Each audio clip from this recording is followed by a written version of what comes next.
Have you ever listened to the pod and thought it would be awesome if Jen stopped being nerdy about movies for 60 seconds and talked about your business instead? Well, my friends, you're in luck. Watch with Jen is looking for sponsors.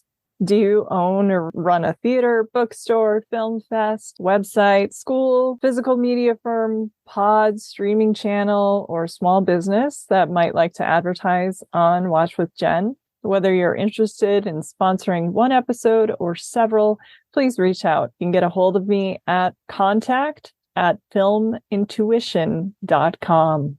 Thanks so much. Hey, this is Jen Johans at filmintuition.com and Film Intuition on social media and Letterboxd. And this is Watch with Jen.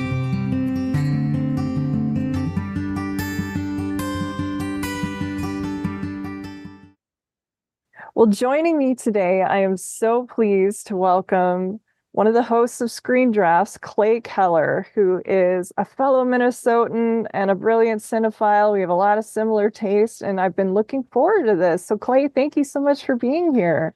Thank you for having me. Yeah, before we got on, you were asking me if I have a preferred introduction, and I should have just said Minnesotan is is how I should be introduced. Yes, absolutely. Enthusiastic Minnesotan. When did you move out to LA? Well, that's the thing. I'm coming up now on actually having lived in Southern California longer than I lived in Minnesota. I know. Which I will feel guilty about. Happens? Yeah.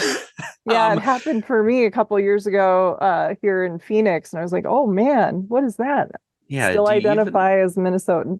Well, and I think anybody who just heard you say, oh, man, probably knows that you're a Minnesotan as well. Yeah, it sticks with you. No, I came out to SoCal in 2006 for school. Okay. So it's been, but that was Orange County. So I've only been in LA for 14 years now. So not quite half and half, but getting there. Yeah, getting there for sure. Yeah, I think I slide into the accent when I know I'm talking to fellow Midwestern residents or people who are from there, like my friend Rob Belushi from Chicago. We kind of go into that. So, I'm sure by the end of this, everyone will be like, why does it sound like Fargo all of a sudden on Jen's show? But I remember when Fargo came out, and I feel like a lot of Minnesotans were sort of offended and defensive and like, well, that's not how we all sound. And I'm kind of like, that is a little, it's not. Yeah, it's a caricature. It's not that far off. Yes. It's kind of fair. Yes, exactly. We should ask before we jump in, good Minnesota accents you've heard on film. I think one I really liked was Marissa Tomei in Untamed Heart. It's gentle, but it sounds like us. Interesting. Good Minnesotan accents on film. I guess, yeah, Marissa Tomei is good in Untamed Heart. Untamed Heart is funny because she's the only person attempting a Minnesota accent. Yes. Everybody else is just doing whatever. Rosie Perez, whatever. Yeah, there's Rosie Perez is the least Minnesotan person playing a Minnesotan Minneapolis citizen has ever been in a film.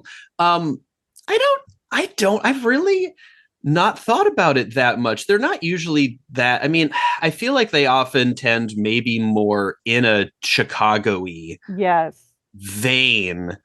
But the best Minnesotan movies, Fargo aside, are really not, they don't lean into the Minnesota-ness of. No, they don't. It all, like Young Adult doesn't really lean into the Minnesota-ness. Yeah. There's like a little bit in Juno, but Prairie Home Companion even doesn't, or Simple Plan doesn't. Plan doesn't.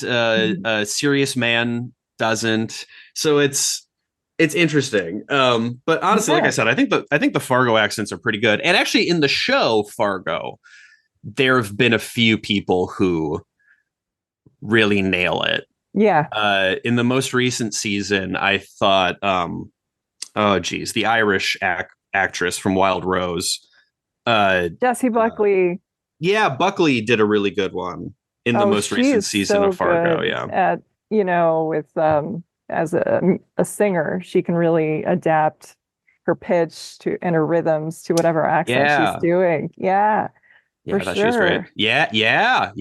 Oh, Yeah. Oh yeah, yeah. we're doing it. Yeah. I know. We're gonna drive everyone nuts, but we're not even here to talk about Minnesota stuff, but we had No. to. Another thing Clay and I have in common before we jump in is we both worked at Man Theaters back in Minnesota.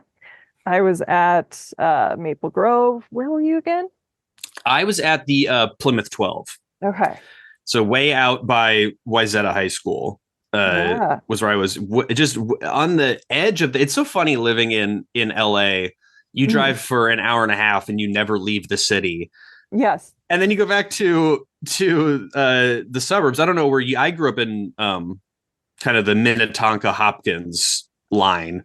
I was in Champlin, Anoka, that area. Okay, so you're even a little further out. Yeah, you can drive, 14 minutes and be Yes.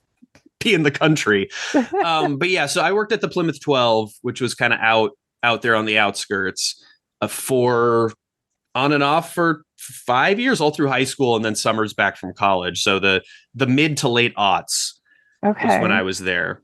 Interesting. Yeah, I'm older than Clay, so I worked like the biggest movie. I did it one summer. That was enough for me. But I worked Independence Day opening that when that opened, and it was just insane. Yes. That would have been insane. I think Yeah. the most insane one I worked, well, my first day of work was the opening night of Mean Girls. Oh, wow. And I think The Notebook was also playing, and there was something else, and it was a packed. My first night was a Friday night, and it was completely packed. It was very stressful. But yeah, we had, I mean, you just don't get this anymore, of course. Mm-hmm. Just because the box, people don't go to the movies as much in general. But back in the day when there was no assigned seating, no, and really no online ticketing yet. I mean, you certainly would not have had online ticketing. No, not at all. We had, even by the time I stopped working at a movie theater in 2009, online ticketing, hardly anybody came in with like, printed out movieticketweb.com, whatever things. The energy was crazy for big movies on opening nights. I mean, the like lines around the block and all this, like that was a fairly common occurrence. But I remember we did the midnight opening of Pirates 3. We had this huge lobby and people were shoulder to shoulder, just crammed in, waiting to get into that. And we kept adding shows. So there was like an 11:59, and then we added like a 12, 08, and then a 12 of this and a 12 of that, and we had to space them. They were all spaced out by 10 minutes because what we were doing was, I think we had 2 copies of it, 2 sets of reels.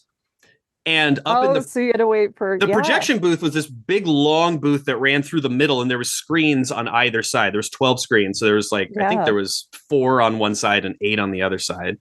And they were running the reel directly out of one projector across the hallway directly into another projector. So if you went up into the booth, it was this crisscrossing web of celluloid running one into the other, so that we could run like 8 screens of Pirates 3 on opening midnight. I love that. That's a lost art. Yeah, people that know how to just I'm sure it's something they had done before, but yeah, just the ingenuity. And I was never up in the I never worked. I was never a projectionist. No, me neither. Just I can imagine just like it's coming, it's hitting the like tail end on the reel, and you grab it and like run it across the hallway and spool it into the thing across the hall to start the next show. Just there was like now there's nobody in the projection booths now, right? I don't think so. I think it's just like servers playing DCPs. Yeah, there used to be there's an energy that's missing now from that, and I. It was sometimes stressful working at the movie theater, but more often than not, it was downtime. I was like, I'm getting paid minimum wage, but also I stand around and play the like movie actor movie game with the other ushers, and I sneak popcorn and I watch, 8 8 minutes of various movies. I just stand in the back and watch movies over and over. So it's, I thought it was a great high school job. For sure. I worked concession, and that was like overwhelming. I kind of like fast concession. food. Yeah, I would get like little popcorn burns, and I remember like I think I still have a couple tiny ones, but yeah, because sometimes people would pour the kernels in and forget to put the cap on, and then they'd shoot all over. Yeah, it's hot back in concessions. Yeah, I know if I understand why you quit now. If I was in concessions all the time, though, I mean that was the free movies I would take such advantage of that I would see things that weren't even good or I didn't like more than once. I think I saw the Nicole Kidman Bewitched 4 times, I think. I saw that on a date. That was interesting. But anyway, I actually think it's a fun movie, but it's not like on the par of other. I remember liking it also, but but it's kind of regarded as this abomination. So I know. I don't know. Yes. I love the line in the movie when Will Ferrell is asked, he was an actor who was in the only movie never to sell any DVD copies. They're like, what went wrong? I'm going to blame wardrobe. That's just the most like Will Ferrell line. Yeah. I'm going to blame wardrobe. So yeah, let's blame wardrobe on Bewitched. But yeah, well, the way we were talking about it, we make it sound like, we were in Cinema Paradiso, basically. But I can imagine. Essentially, yeah. Yeah, exactly. Better than Cinema Paradiso, because unless I'm misremembering, they didn't have an icy machine. They did not. No. Cinema Paradiso. No. See, that would have been a better movie. No, I'm just kidding. But I love that movie. But we're talking now about like the golden age of going to the movies, the 40s, 50s, 60s. And when we were coming up with ideas, I love that you wanted to go for a classic actor. You brought up Robert Ryan and said he was someone you were just kind of recently starting to check out. So I'd love to hear more about what it was that drew you to Robert Ryan.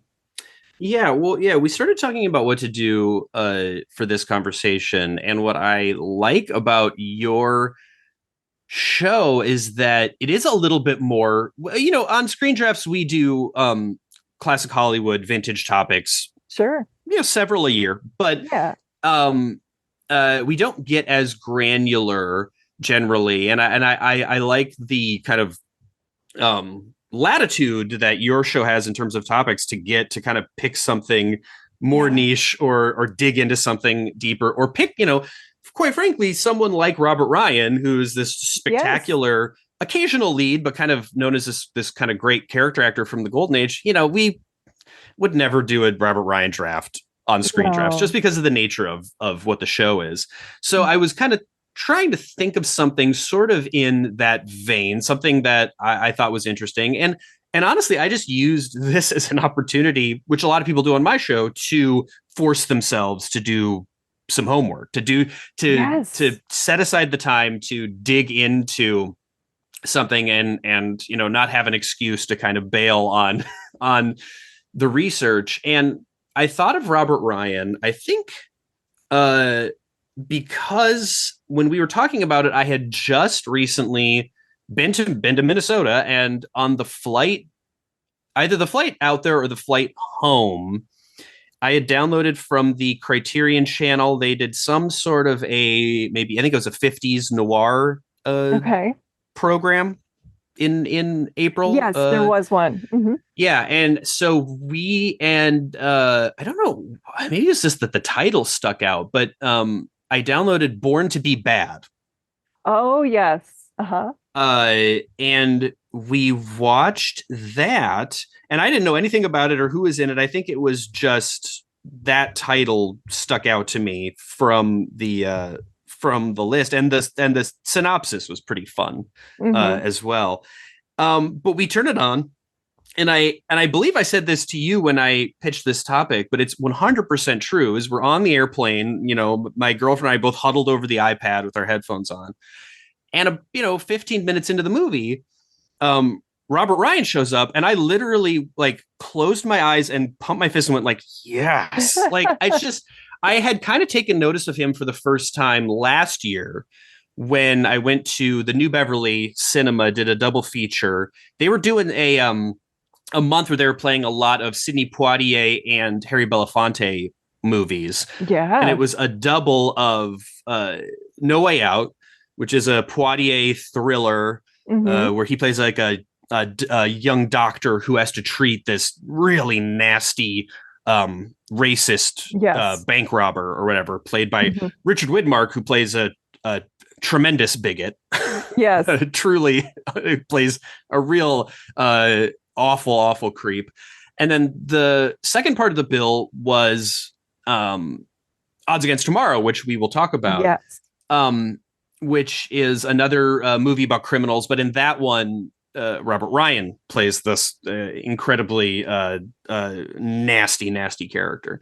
So I remember walking away from that double being really taken with both of those movies, Odds Against Tomorrow in particular, but really Robert Ryan's performance. And then 6 or 8 months later, maybe Criterion again had a was it Criterion or was it we just wanted to watch? I think we just wanted to watch a snowy noir.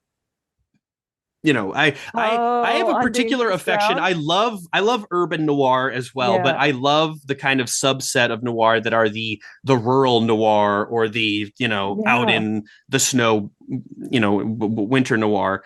And I came across On Dangerous Ground. I love that film. Yeah. Not looking for a Robert Ryan movie, just looking for a snowy noir movie. Mm-hmm. And we watched that and I was like, oh my God, I love this movie. And this performance is fantastic. And this is the same guy. So I was starting to put it together. Mm-hmm.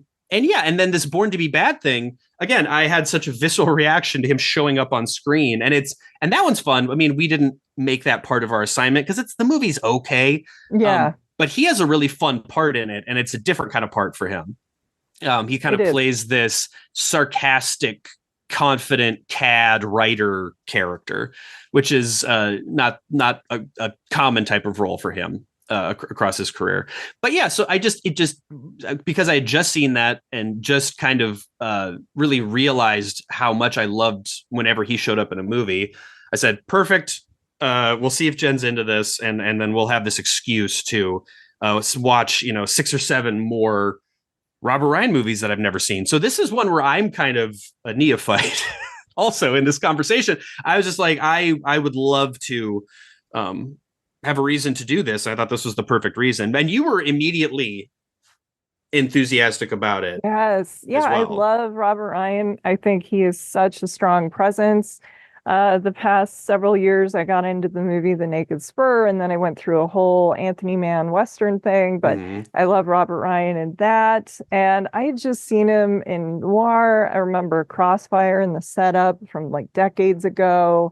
I revisited both of those for this kind of on background because we were going to reference those. We kept wanting to like add other movies. And so while I was watching like all of these, like yesterday, I'm like, you know what? I'm going to rewatch The Professionals for the hell of it because it's so much fun.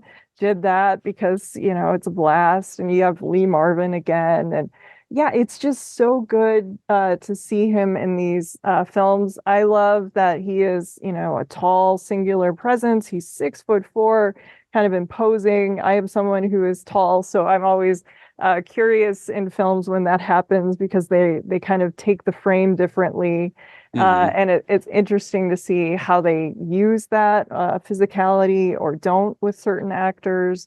I think he is also a fascinating person just on and off screen, how he is totally polar opposite. He was quiet. He was an activist. He was super professional. He was, a veteran. He was in the Marines, and he also boxed in college for 4 years and, had that kind of background and worked at a ranch and did all this like labor, but he loved to paint, and he was a big activist for all like First Amendment things. He became like a pacifist when he married a Quaker.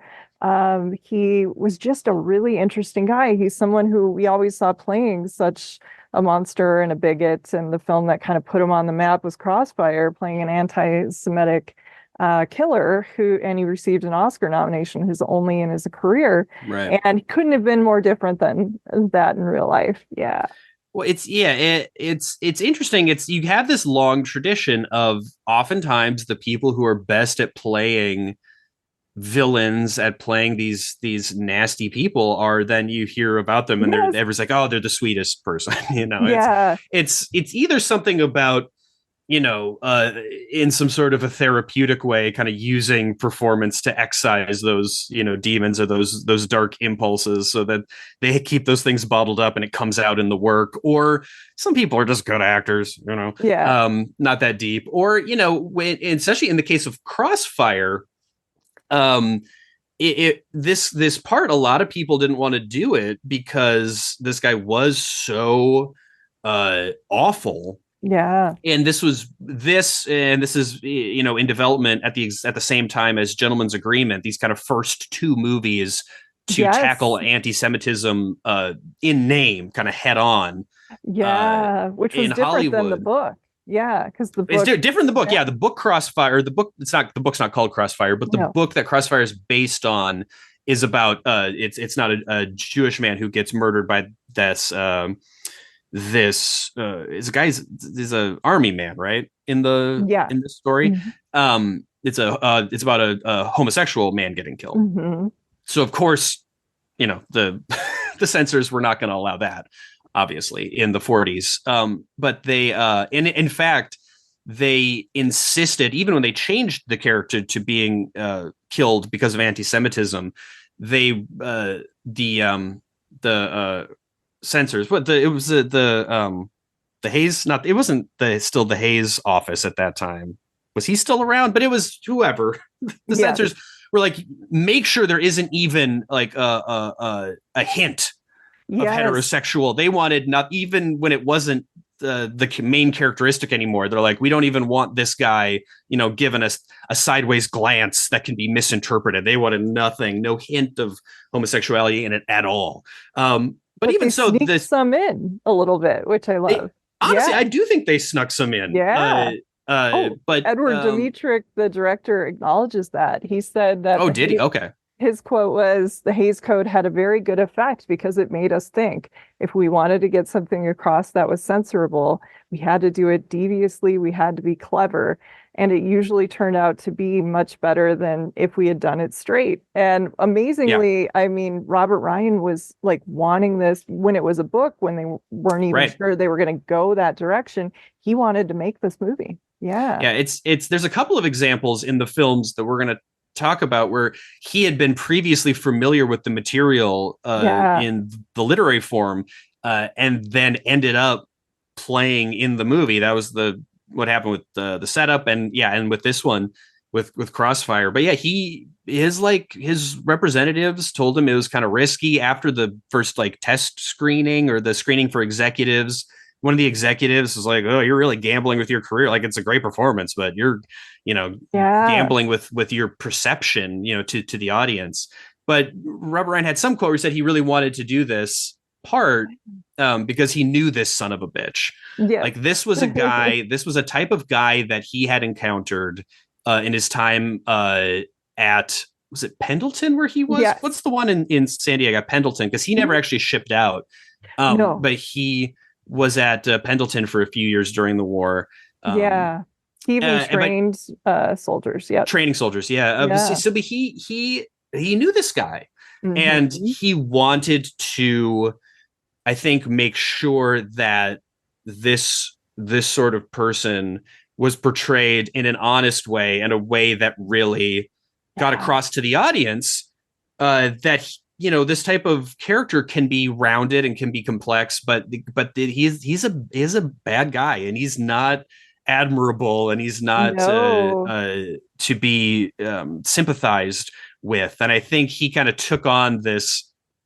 Clearly, I mean, he probably got typecast because he was so good at it, and it was out of his control to some extent what parts he got. But it seemed like he made it his mission to imbue these characters with humanity, like every good actor should, and make them compelling, but at the end of the day, not make them so uh, so fun or so likable that you Yeah. start to excuse their actions.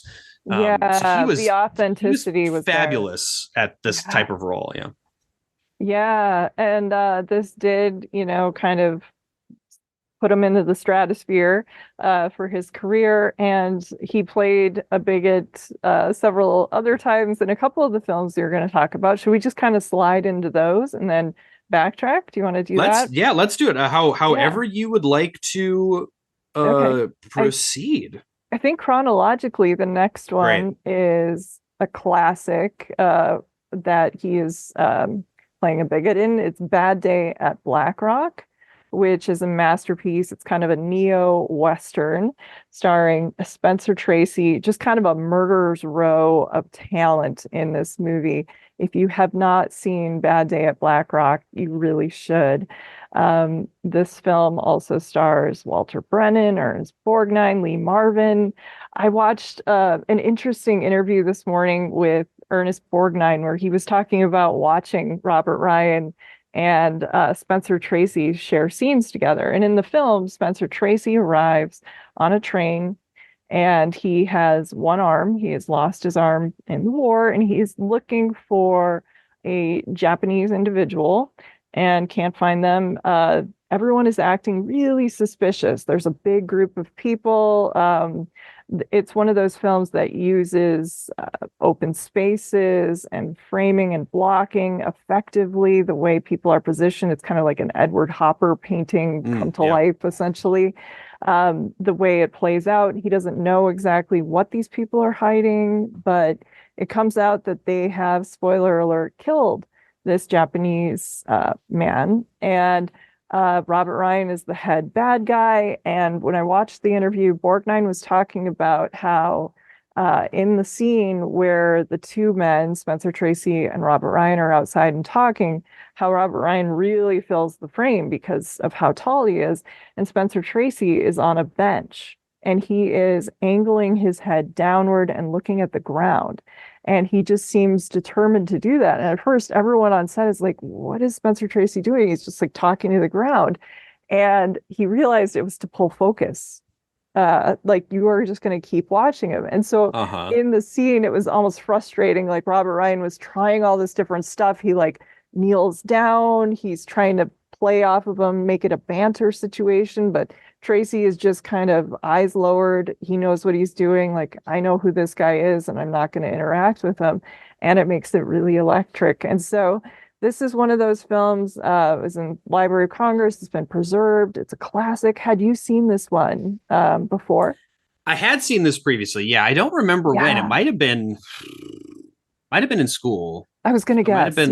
Yeah, like, 13, 14 years ago. But look, one thing I appreciated about most of these movies is that they are all a cool 90 minutes. This one, I think, is 81 or 82, maybe. I know. It's short and, they get in. There's not an ounce of fat. Not an ounce of fat on this entire thing. And one of the things that I love about it, I mean, the performances are terrific. You got Lee Marvin in this thing as well.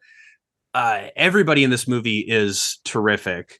The setting is so unique, and what I love about it is it's 55, set about 10 years before that, and it is sort of this bright, sun-drenched neo-noir. But it's something you saw very, very infrequently, I think, is this type of story, this 80-minute contained, all takes place in one day, neo-noir. You got like 8 characters, and it is CinemaScope. It is ultra widescreen color CinemaScope. Yeah, it's stunning. Oh my gosh. These stunning vistas. It's I assume maybe New Mexico, Eastern California, somewhere in there. Big time Asteroid City vibes on this movie. And in fact, actually, I think it was a direct influence on, at least in terms of the setting, on Asteroid City. And there was a book last year that Wes Anderson contributed to, this sort of companion piece to Asteroid City that was a bunch of different essays and articles, like contemporaneous articles from like the 50s and things, but also essays about films set in the Southwest. All things that he kind of used as research or inspiration for Asteroid City. And if I'm remembering correctly, there's an essay about Bad Day at Black Rock in that book. But I love seeing this kind of story presented as you're talking about in this ultra wide frame where you can really luxuriate in the beautiful open location. And one thing that I think is cool about it, and you get this in a lot of Westerns also, but in a lot of noirs, in urban noir, you have this like claustrophobia, the sort of concrete jungle thing, and the looming buildings and the shadows and all this. And this is the polar opposite. This is a noir where you are trapped by expanse. Yep, nowhere to hide. Nowhere to hide. It is, 100 miles flat in every direction. Yeah. And you can see, and they really play into that, and how infrequently the train comes through. Yes. Becomes an important part of the plot, because once kind of the jig is up and Spencer Tracy knows these guys are low key plotting to knock him off, he has to wait another 8 hours before the train comes. So all of that I think is utilized really well. Like you said, the blocking, really taking advantage of every inch of the CinemaScope frame. There's some blockings where you've got 7-8 people, all in a slightly different plane, spread out, all like it's like you said, it's like a Hopper painting. But yeah. Robert Ryan's great in this. He is so good at the casual villain, the guy who you're not quite sure how to pin him down. Is he charming? Is he maybe just a guy who made a mistake, and then by the end slowly revealing that this is a truly rotten person to their core. And Spencer Tracy's performance in this also, like you're talking about, the whole movie, it's calibrated so well, and it's in the writing, but that he is just very polite and very professional and non-confrontational, and he is demurring constantly, and it is all just building audience anticipation for when he, at the very end of the movie, fights back, and you're like, oh, Molotov cocktail time. Yeah, exactly. So yeah, and builds to just a great confrontation at the end, and even I could have used a little more at the end. It kind of builds up, and then there's like a 2-minute scene, fast. And he kills Robert Ryan. It's done. You're like, oh, all right. Sometimes a tight 80 could use 2 or 3 more minutes of breathing room to let the audience kind of enjoy the moment. But no, I this one's great, and I think a really unique movie in terms of the style and the blend of the style and the material is something we don't often see. Yeah, and I loved what you were talking about, like a Southwest neo-Western thriller, because you can kind of see, and you can also imagine, like, if this was today, somebody like J.T. Walsh in the 90s doing this kind of role. Like, I was thinking about the movies Red Rock West and Breakdown, which are great Southwestern thrillers. And you could kind of imagine like a triple bill of all 3 of those movies playing. Kind of like those would be. I just watched Red Rock West a couple weeks ago. I love that movie. Yes.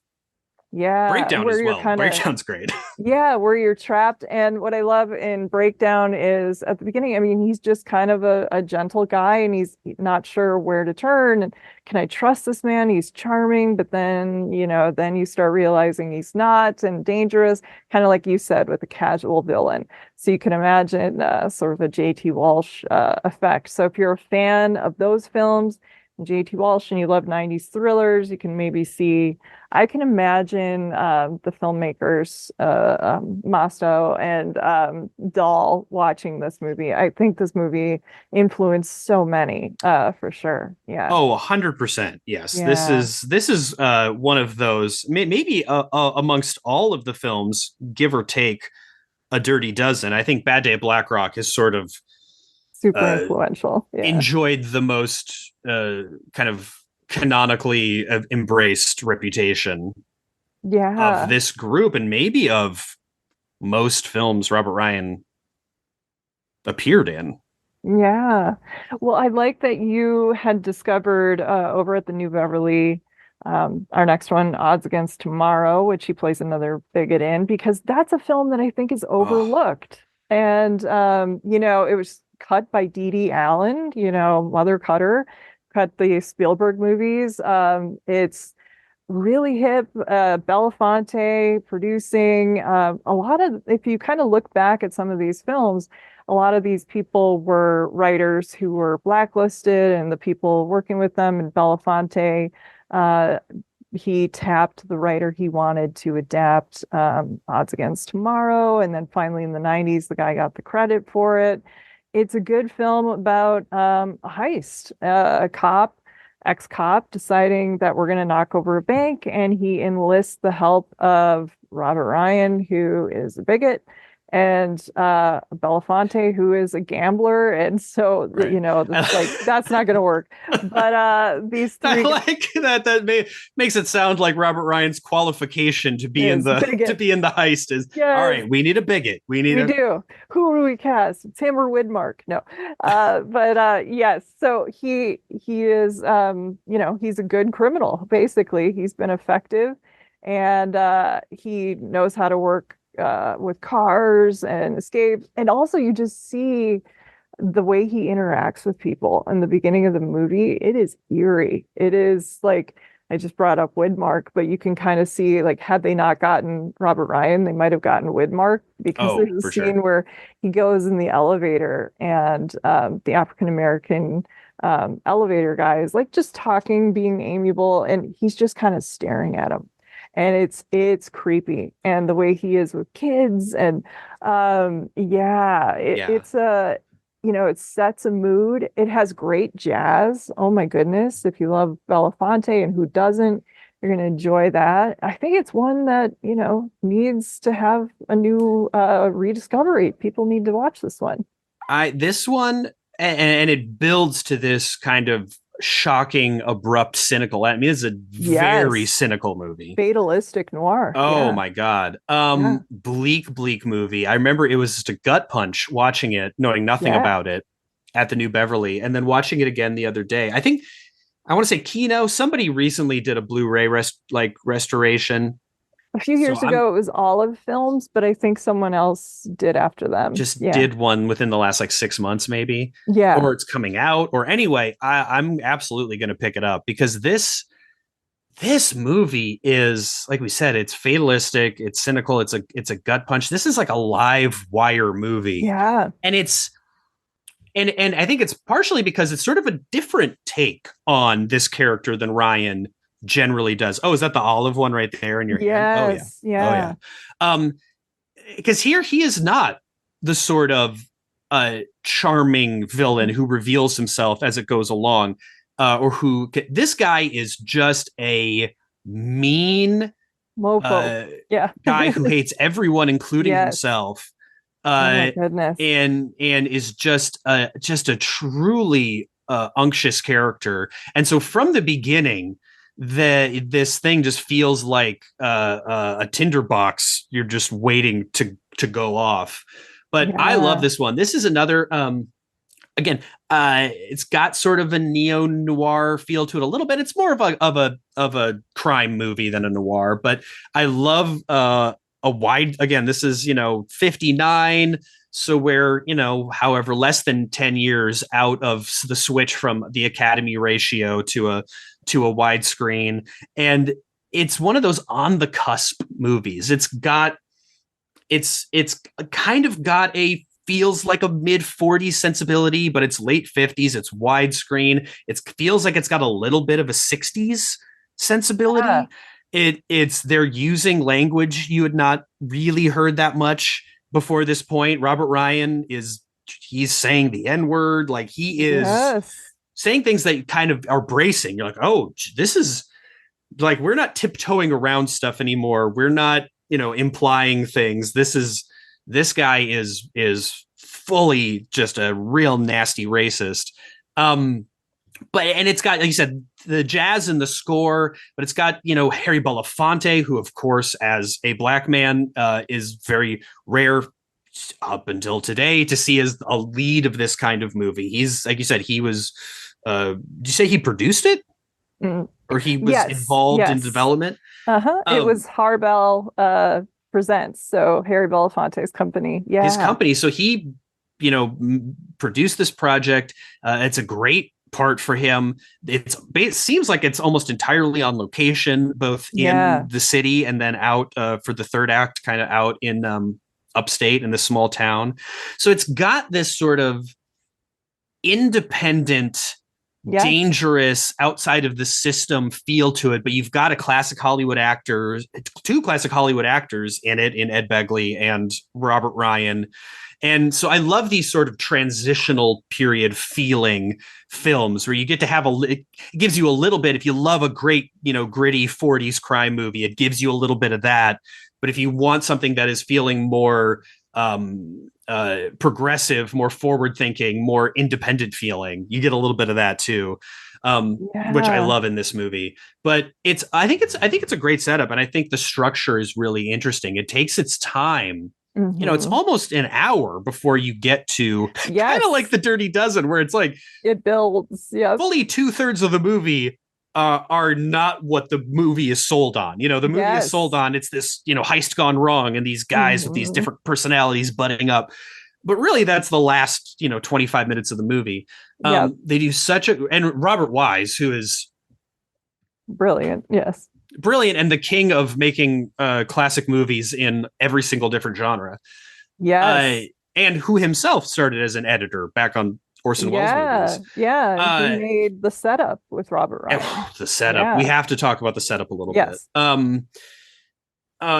I love the structure where it takes its time introducing you to these people, introducing you to the problems. You fully understand why everybody ends up agreeing to do this job after rejecting the offer at first. Belafonte is a great, complicated character. Robert Ryan, his scenes with Gloria Graham are so unnerving. And Shelley Winters. Weird and sad. Shelley Winters is great in this. But again, this is one of those guys, and he played a lot of characters who, if these movies were coming out now, the fucking Proud Boys would, misappropriate them, be like, oh, I understand this guy. This guy represents me.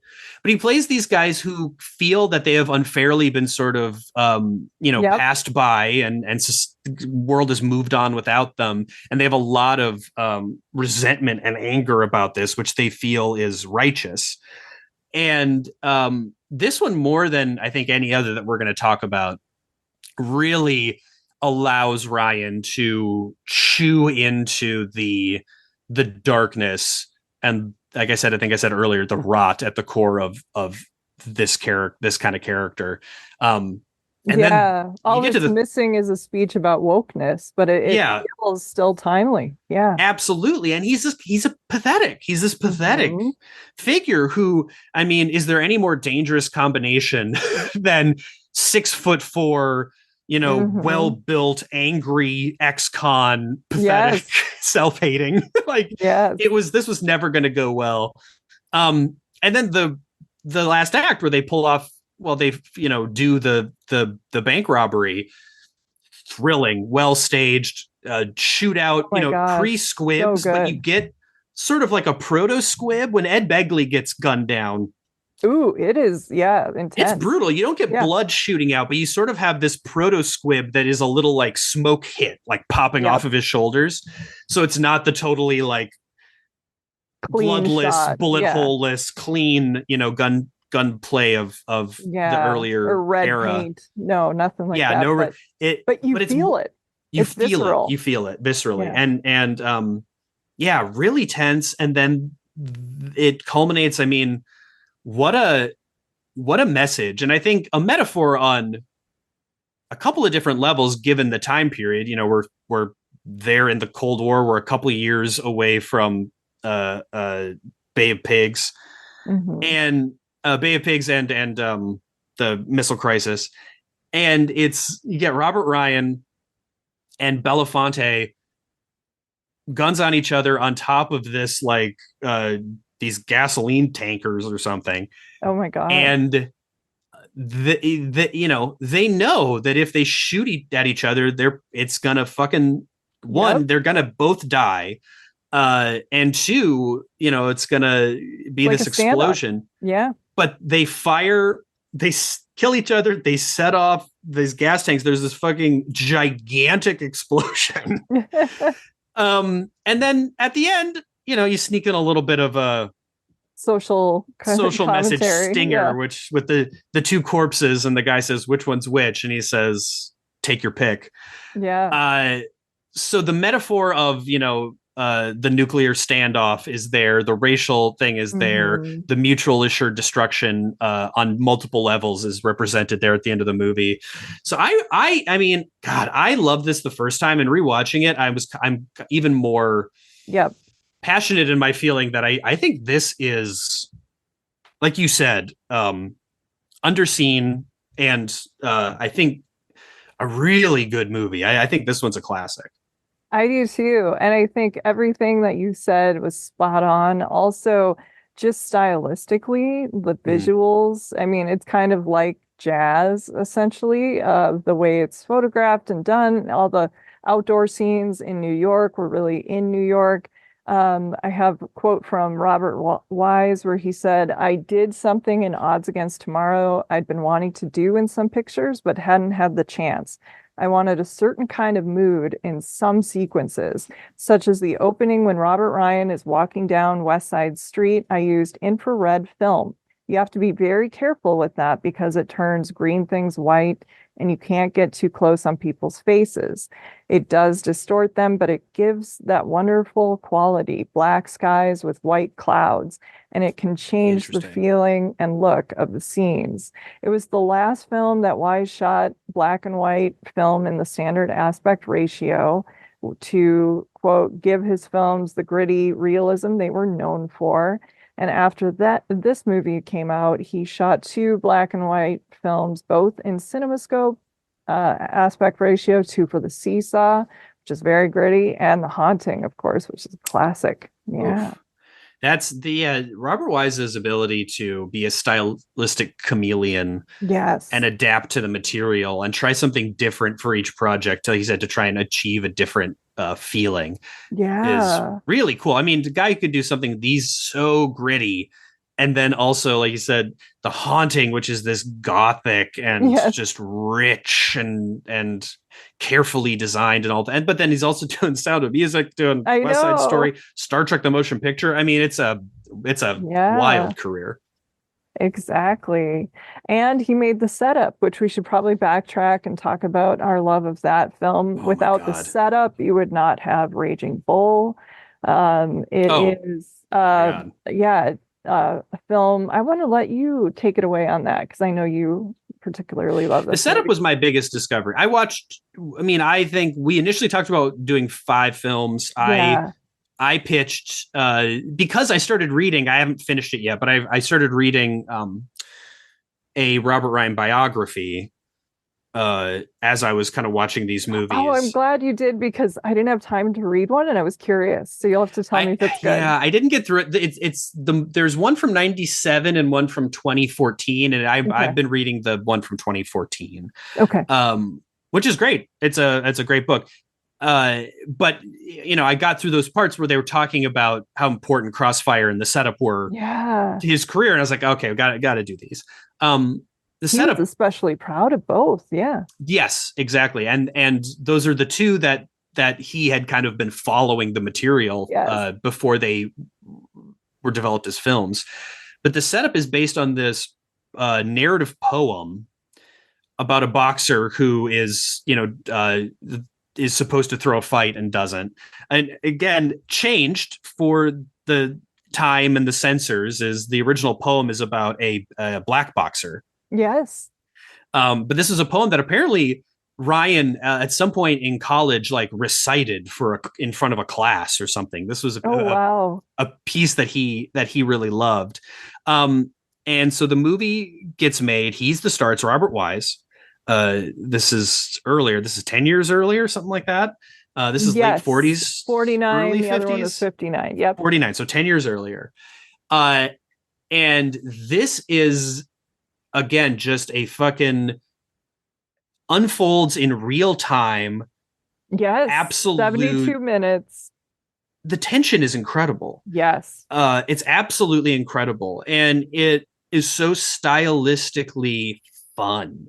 Like Robert Wise is having a lot of fun with, there's the beginning part where it's not a oneer, and it's not even really trying to pretend to be a oneer, but he's doing this fun visual connective trick with the board, the program of the fights that's out in front of the box office.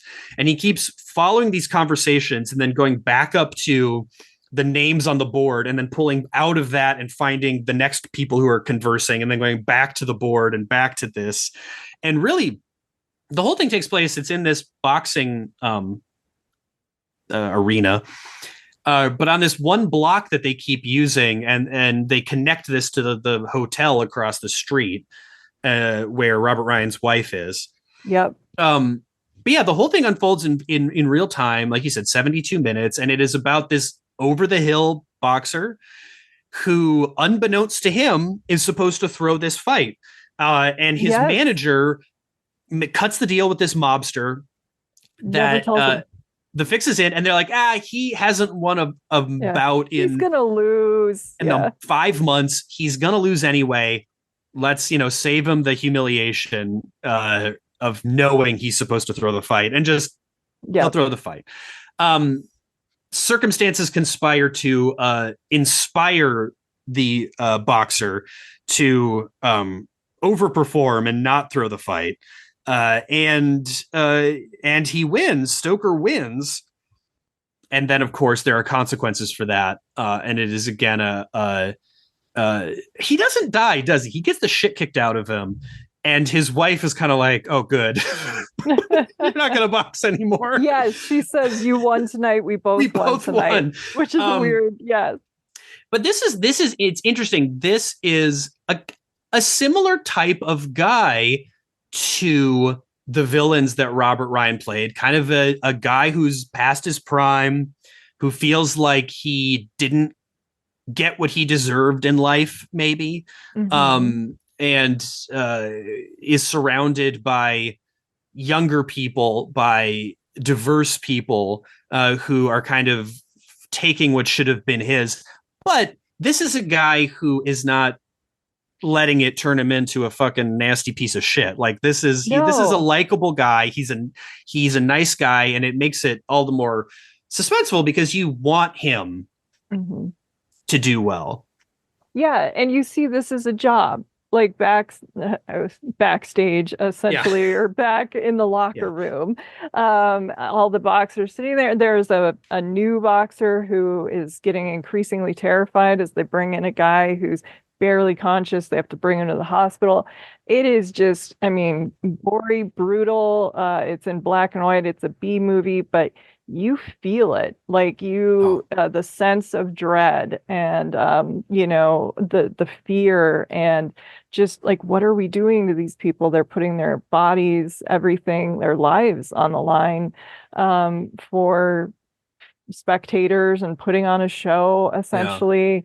And so it gets into that mindset, and I think it's a good combo then of the idea of show business, or actors coming when they're not 100%, or they're going through stuff but you can't let anyone know.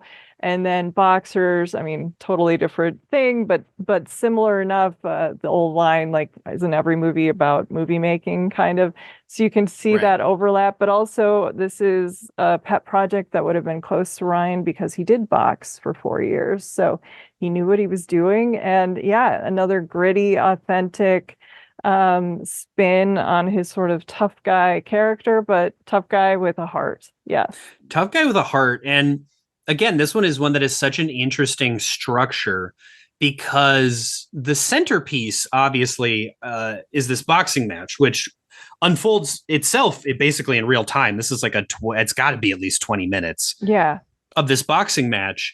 And like you said, it's so clearly influential on Raging Bull. Like if you just imagine the fights in Raging Bull and put it in, fucking 133. That's what this. And he is. The crowd, all it of is so contrasty, but at the same time, you've got this pulsating audience surrounding and the smoke. And he shot it with a couple different cameras, and one of them is this like handheld, medium close, low shot that gets right in there with the boxers. Ryan Train, even though he'd boxed in college, he'd done a couple of movies that had to have more kind of like stagey boxing in them before this, and he trained to really box for real for this movie. And apparently real boxers told him that it was the most like visceral boxing they'd ever seen in a movie. And it looks rough. These guys are going at each other in a way that you just don't see this level of viscerality in a 40s movie generally. And this authenticity feeling. But so like that's the centerpiece. But this movie, and it's, obviously like the boxers aren't talking, it's wordless in that way. You get little cutaways to the crowd. And the different personalities in the crowd. But this movie is so full of colorful characters and personality. That sequence you were talking about in the I almost called it the dressing room as well, in the locker room. In the locker room is, again, that's like a 20-minute sequence, and all it is character. It is establishing all of these different kinds of boxers who are boxing for different reasons, who come from different backgrounds, different backgrounds, different social stratas, and they all have different stories. And you see how they all relate to Robert Ryan, how they all kind of inform his character, how he relates to them, or gives advice, or and that is so it's like, that's very talky. You got this like great 20-30 minute talky sequence that is beautifully acted and blocked, full of character, and then you go into this brutal, wordless, very, very physical sequence, and through all of that you've got this ticking time clock and this dramatic irony where the audience knows something very important that the lead character does not know, and you're just waiting for the other shoe to drop. And yeah, this one kind of stunned me. This one ended and I was like, oh my God, how have I not seen this before? Yeah, like we were saying, this is one that would play really well with other boxing films, especially Raging Bull, but it would have influenced, I mean, you can also see maybe like Rocco and His Brothers, and just some of the films that would come after this maybe took something from this. But thinking about another film that would go with it, 1 year later, over in England, Jules Dassin made Night in the City with Richard Widmark and Gene Tierney, and we're dealing with wrestling. And so we have another physical, a domineering person, and it's in a noir, totally different style of movie, but it also takes place in one night, if I'm remembering correctly. Okay. And so I think these two films together go together. The setup, it's kind of more crime than a true noir, essentially. But I think those two would be interesting to put. Oh, cool. I've never seen Night in the City. That sounds great. Oh, I think you'll like it. Yeah. But this is a person that he collaborated with, again, of course, because we just talked about Robert Wise. And we should probably go with, you mentioned Born to Be Bad. Was that Nicholas Ray, right? Yeah, Born to Be Bad is Nicholas Ray, someone he worked with a few times. That's also. This movie's okay. It's Joan Fontaine is the lead. Yes. And it's sort of like a scheming. It's not. It ended, and I was like, I don't know. This is a noir movie. It's a little soapy. Yeah. It's kind of like a fun, soapy, schemy drama about this woman who's kind of trying to rise through the society ranks, and one really dude at a time. One dude at a time. and you just never know what's really going on in her head. She's using people but then acts like she's truly in love with Robert Ryan, but then is she really just using him? And it's fun, it's salacious. It's kind of Nick Ray and Cirque mode, essentially. Yes. But not as good as Cirque. Yes. No, not as good as Cirque. It's an okay movie, but I do think the best part was Robert Ryan, who's not in it enough for my liking, but he does. It's a different kind of guy for him. He's not using his physique in an imposing way. He's sort of this like lithe, cocky, charming, a little smarmy kind of intellectual who maybe he's usually a couple of highballs in. It's a fun character. His brain more than brawn. So, and I think it's cool that Nick Ray kind of used both sides of that, because that's what he is and Born to Be Bad. And then you also have On Dangerous Ground, which I think it's such a beautiful, I think it was called like Snowy Noir, something like that was the collection that Criterion had. And there was another Robert Ryan in there, if I remember correctly. The Tall Men was also in there, which is kind of like a Western noir situation. But On Dangerous Ground is a beautiful, kind of another overlooked film. You have a score by Bernard Ehrman that's kind of almost like the score from North by Northwest a little bit. I love this score. You run through the mountains and there's snow, and he is playing just like, I jokingly, when I was describing the film, the angriest man in noir. He's a cop who's been burned out. I'm related to a bunch of cops who like left the force because, you're there too long. You're seeing the worst in people, and people are lying to you constantly, and bad crime scenes. And so you do. It's like one of my relatives finally just said, I'm tired of being like angry all the time or not liking people. So he left. Basically, Robert Ryan's character has been a cop too long. He is burned out. He is angry. He's ready to just beat any suspect to the ground. Winds up going to the mountains because it's like, get the hell out of here, essentially, off the force. He's been around too long. He's bringing too much attention in a bad way and needs to get his priorities straight. So he has to help on a manhunt for a man who has killed a girl, who we find out is someone who has like kind of special needs a little bit, and the brother of Ida Lupino, who is playing a blind woman who kind of melts Robert Ryan's heart. It's not, though, as like treacly as that sounds. She is a real full dimensional character. I love this movie. I love it too. This is another one that just watched cold, no pun intended, like whenever that was. Cold Western, cold, noir. And this is another one that's got an interesting structure because you remember the stuff in the mountain. Yes. You forget about that whole beginning section. He doesn't get up there till like halfway through the movie. Like it really is. Again, it takes its time. Really bring you into the world of this character. They want you to understand what drives this guy and why he does the things he does, and show, especially in this movie, establish an expectation for this character that then they can throw a complication at when he goes to a new place. He leaves his usual ecosystem, and you see how he behaves, and you see how he reacts, and you see how he has no mercy and is just fully out of every criminal. Like you said, he's losing it. This guy is cracking the scene. And this is maybe the scene of his career that is going to always stick in my head.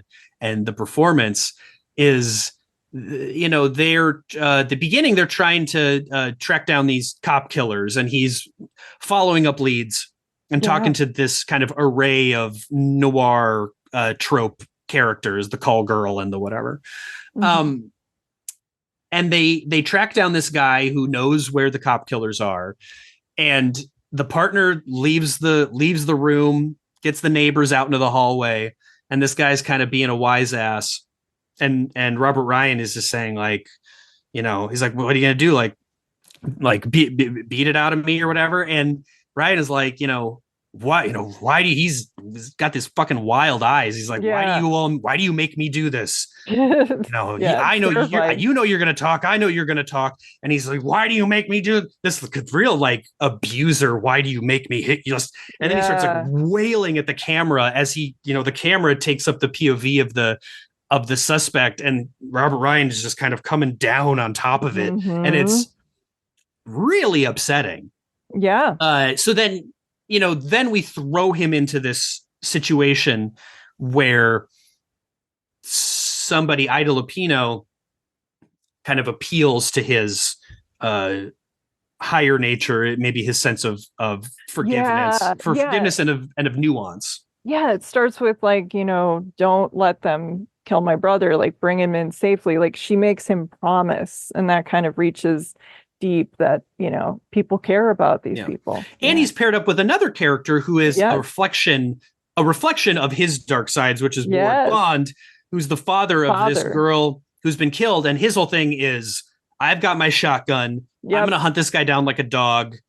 No due process, no justice. If we catch him, I'm shooting him in the head with the shotgun. And he is just driven by this singular revenge impulse, which then Robert Ryan has to work in contrast to. And I think, it's this really well-told story of you create this rich, well-drawn character, and then you throw them into a situation where they have to reckon, via interacting with characters who represent, maybe two extremes, kind of reckon with themselves and maybe grow a little bit. But beyond that, just a thrilling movie. Love the location stuff. Colorado, I think, is where they shot this. The mountain stuff. Even though I think it's supposed to be upstate New York, I guess, is where it's set. I believe so. Yeah. Okay. Yeah. Because they're in New York in the beginning. That's not like LA or something. That's New York, right? I think it is. But I believe they shot this in Colorado. I might be wrong, but you've got these beautiful mountains of snowy stuff. Or maybe they shot the Naked Spur in Colorado. They shot one of these movies in Colorado. Oh, the Naked Spur was in the Rockies. Yes. Okay. But I love the photography, and that score I just listened to on Spotify. That score, beautiful. It's very North by Northwest. To me, it really felt like Elfman-y. Like Elfman took a lot. Yeah. It felt like Batman or something. Like so it's got a big. Well, he used it again too for Have Gun Will Travel a little bit. Okay. Yeah, he reused a sequence that became the opening theme for the TV show Have Gun Will Travel. Oh, that's cool. Yeah, exactly. But the score, it's very well. I guess not. If it's Elfman Batman-y, it's not modern anymore. But it's got sort of a kind of a.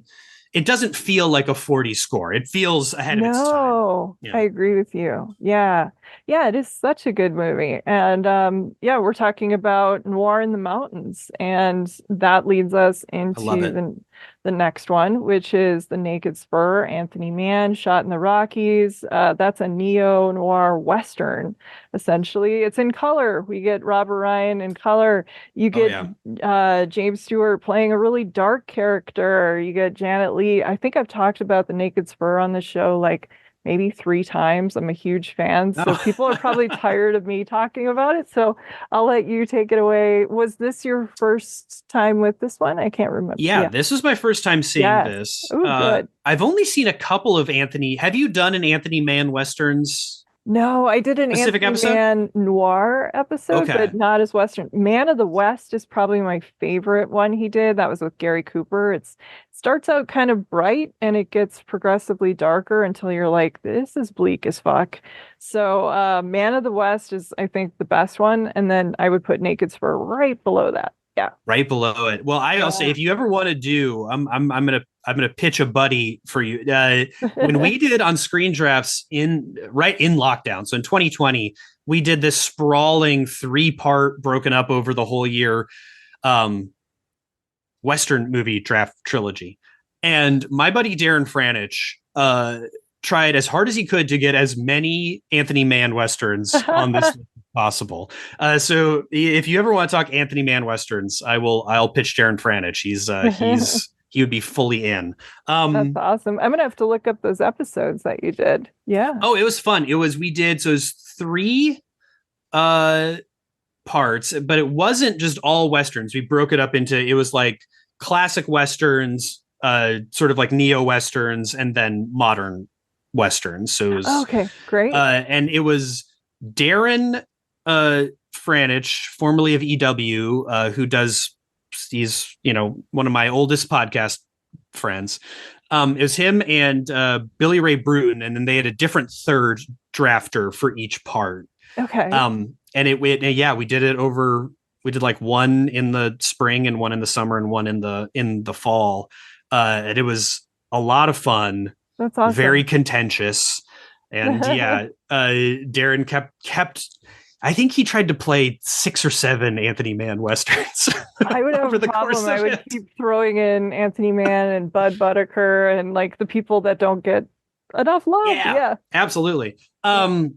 So this is my first time with this one. And again, I love anything that stylistically feels a little bit unique, because you get these early 50s, because this one is in the Academy ratio, right? This is like 1:3:3. I think so. Or is it widescreen? Now I can't remember, but it's early Technicolor, which I love, and I love Technicolor on location. 1:3:3. Yep. It is 1:3:3. So yep. Yeah, like, you don't often get CinemaScope or like CinemaScope in, what was I saying? I don't remember what I was saying, but this is like it felt unique. You get the Technicolor in nature there in that 1:3:3 ratio. So that's fun in and of itself.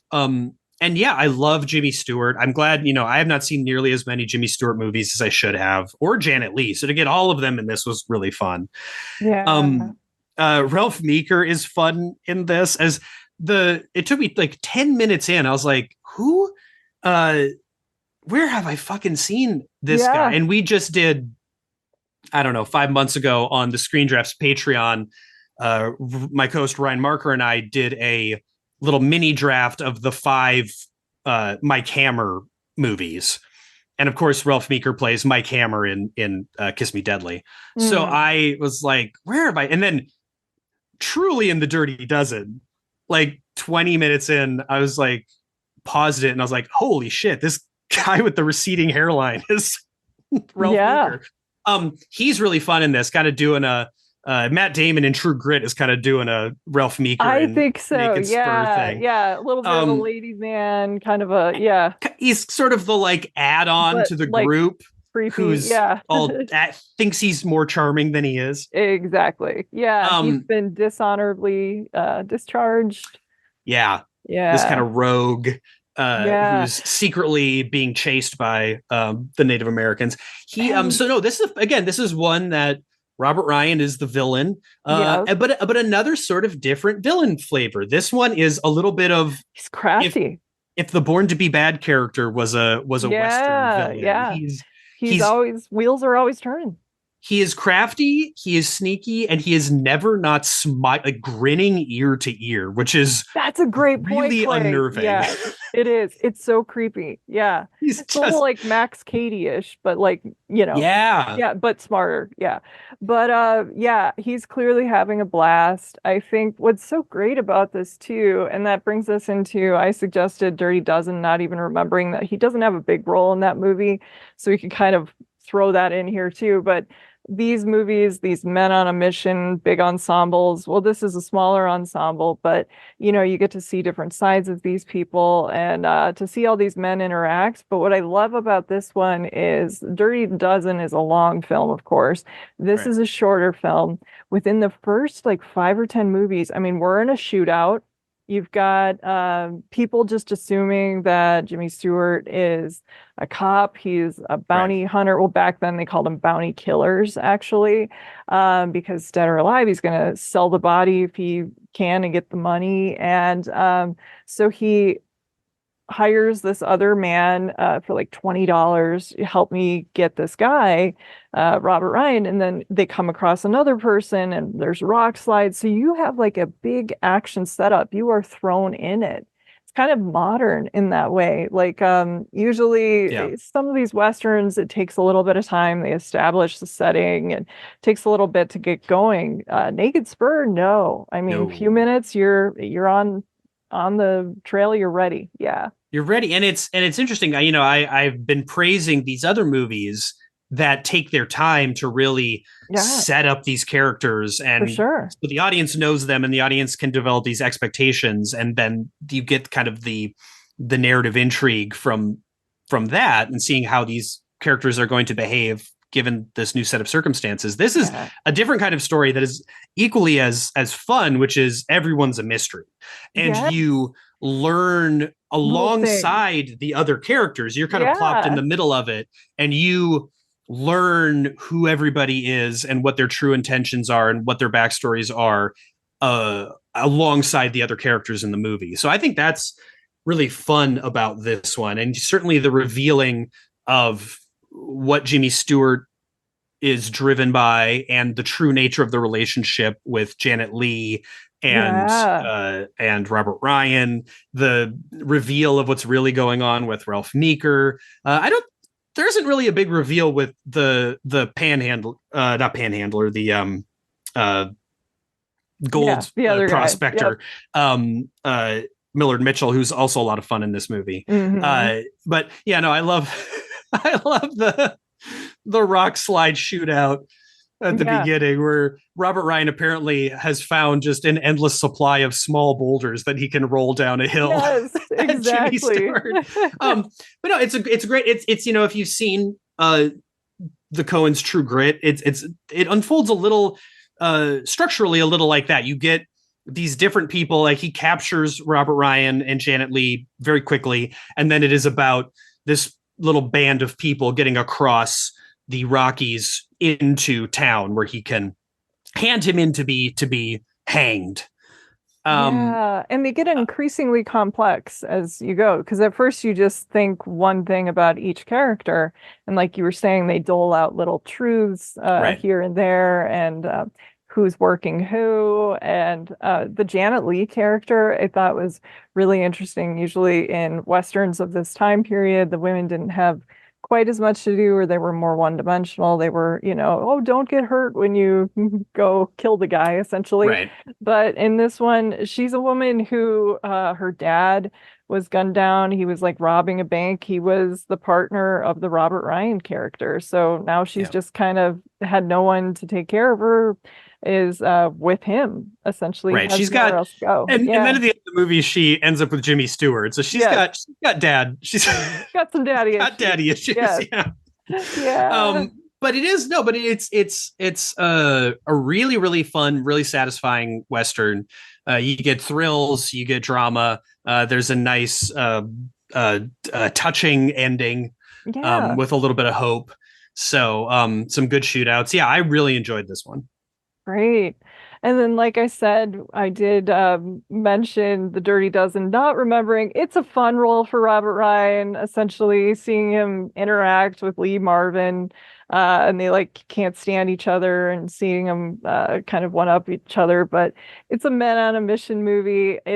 I love that film. I am a big fan of the World War II epics, dudes going in there. I got hooked on a movie last year called Where Eagles Dare. I had not seen this film. I've got That to see that. became like a new favorite with Richard Burton and Clint Eastwood.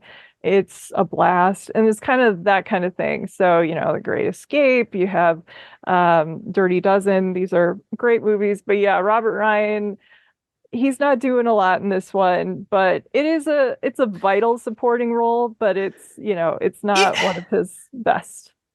But I'm still glad that this ended up on the watch list because I hadn't seen this before. Oh, really? Okay. Yeah, this was okay. Now I'm glad. yeah. The So you Dirty were Dozen probably was like, one of why is those. she? I know.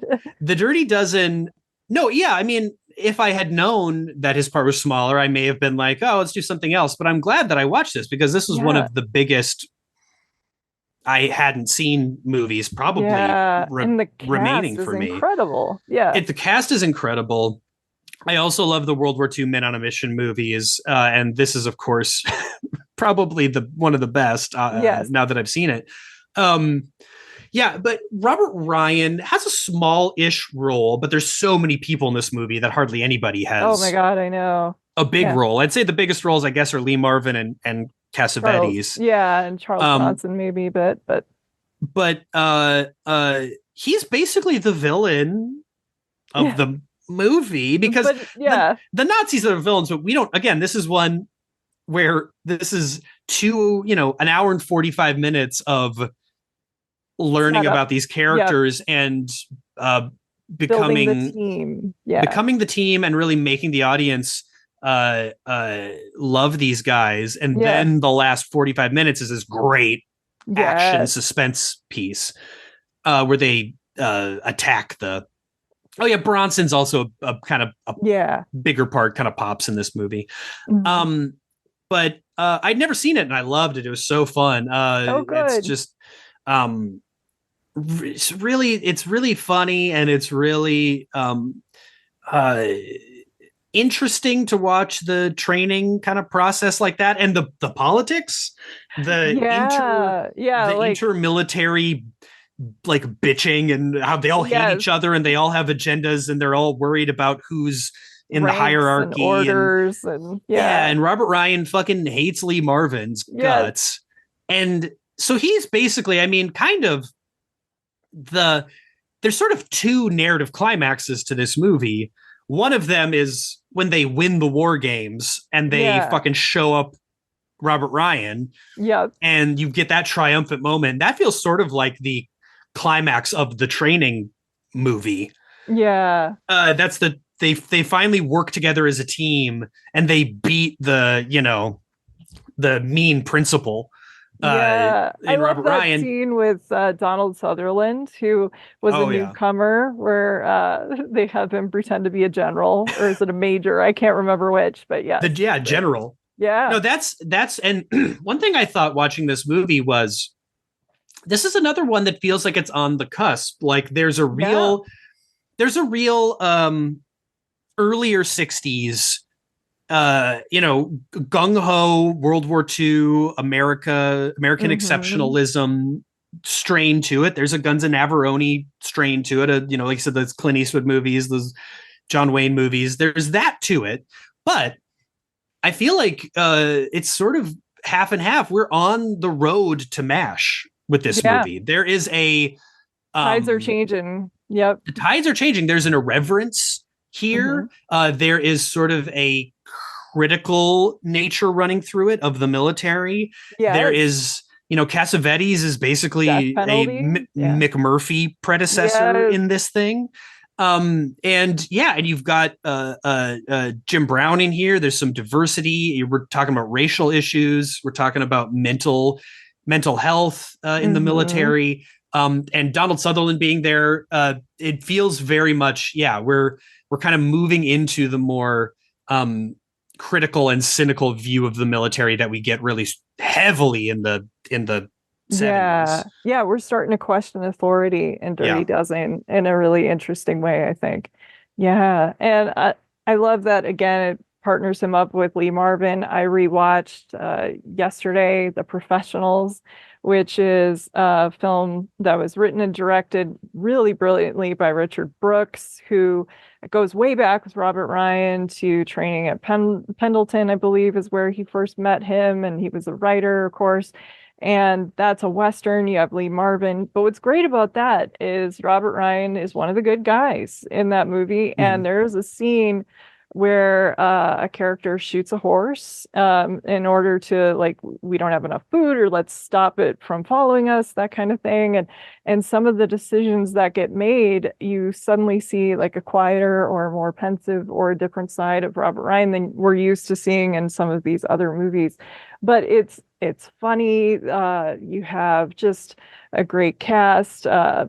Like there's twists. It's a fun movie. So if you haven't seen The Professionals, if you're listening to this, check it out. If you're a fan of terriers, there's a little Easter egg there. Ted Griffin took the name Dulworth from the main character played by Burt Lancaster and gave it to his lead in Terriers. Yeah. Yeah, The Professionals is one I've always wanted to see and didn't have time to. There were so many fine.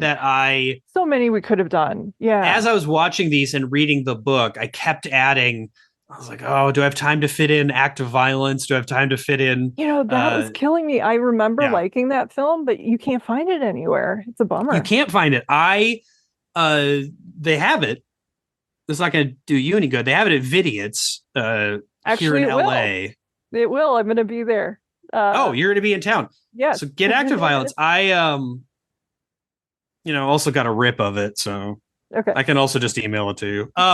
But Act of Violence and Inferno was one that I was interested in watching and didn't get to. Another one that's hard to find. The Professionals, and even.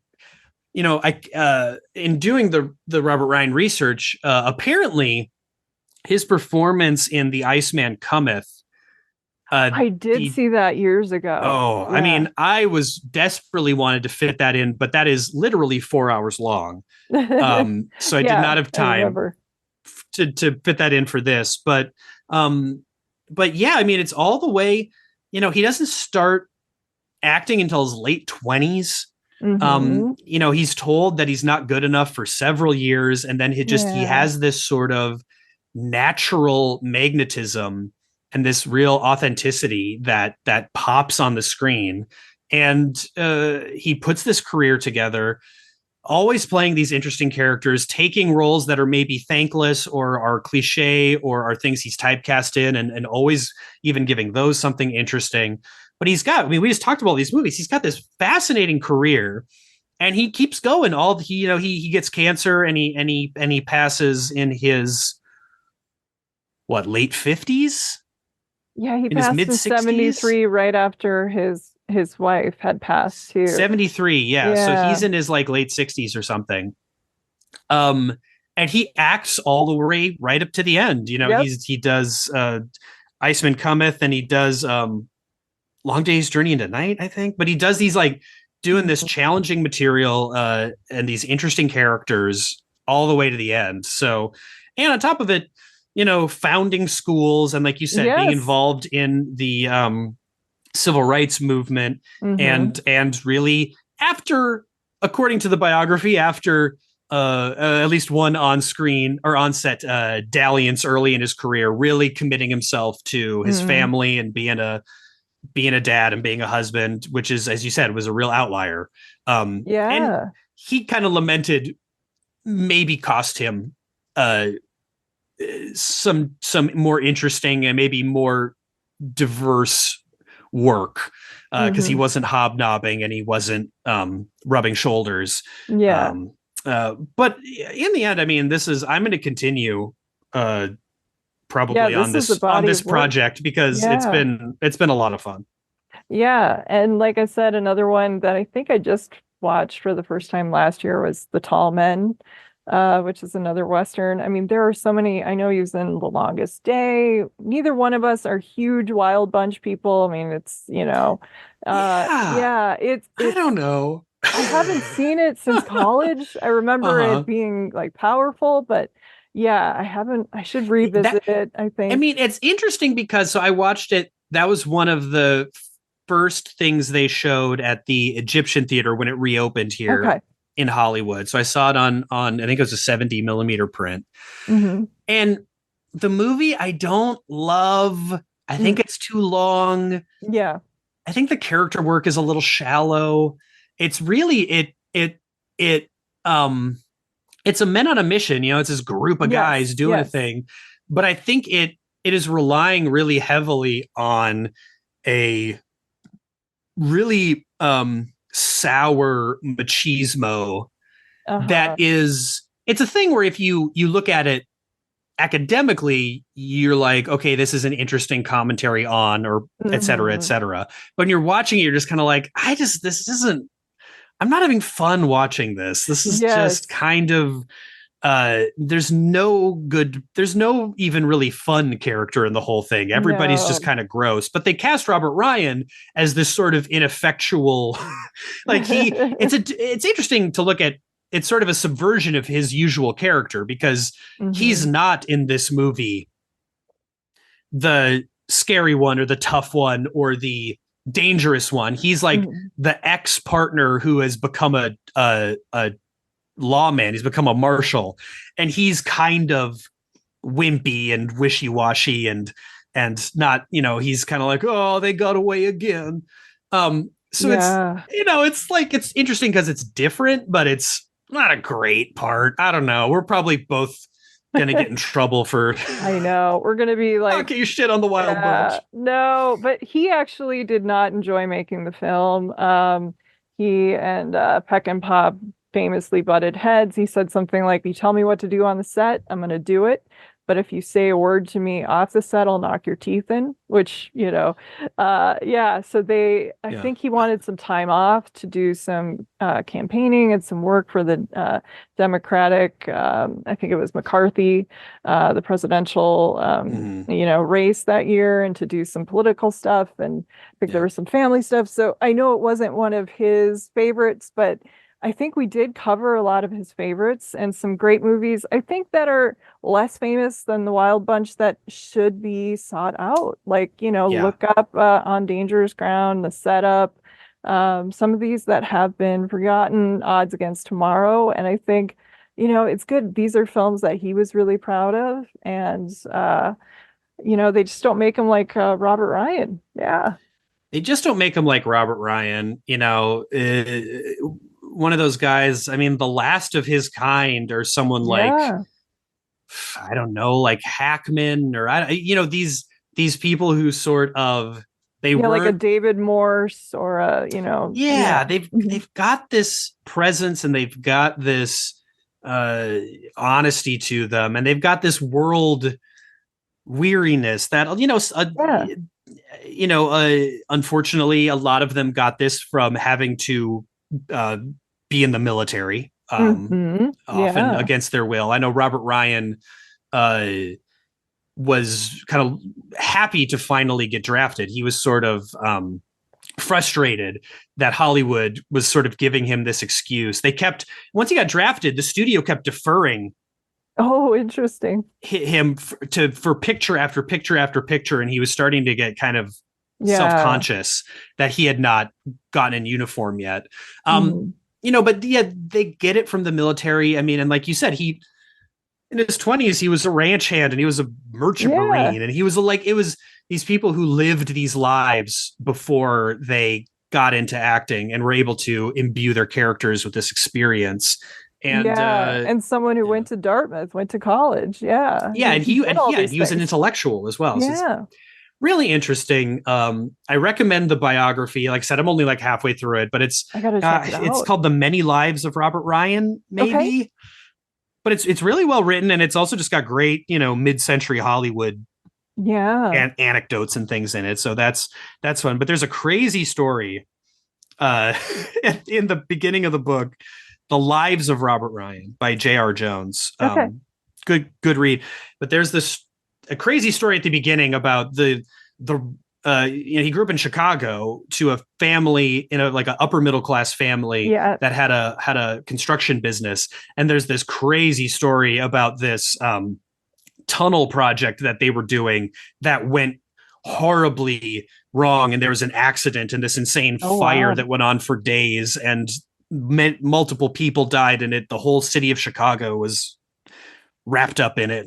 And so anyway, that's a very interesting story at the beginning of that book that has nothing to do with, that's when he was away at college. But anyway, but it still shapes. It still shapes. Yeah. He was a dyed in the wool Chicago Democrat.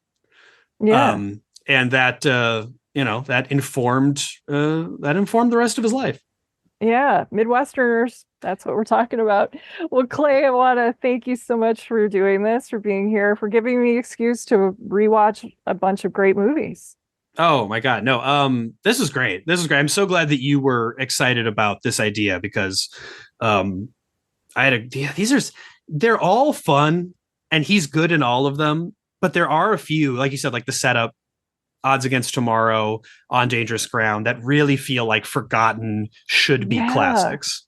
Yeah. Even the Naked Spur. More people need to see the Naked Spur, even CROSSFIRE. We didn't talk about CROSSFIRE as in depth as some of the other ones, but he is captivating in that movie. Yes. It's an early performance. It's the one that got nominated, and it's so powerful. He blows Mitchum off the screen. Now, Mitchum... It's the three Roberts. You have Robert Young, Robert Mitchum, and Robert Ryan. And Robert Ryan, yeah. And by all accounts, Mitchum was not really given that one his all. But yeah, it's, the guy, Young, the guy who plays the cop, is really good in CROSSFIRE.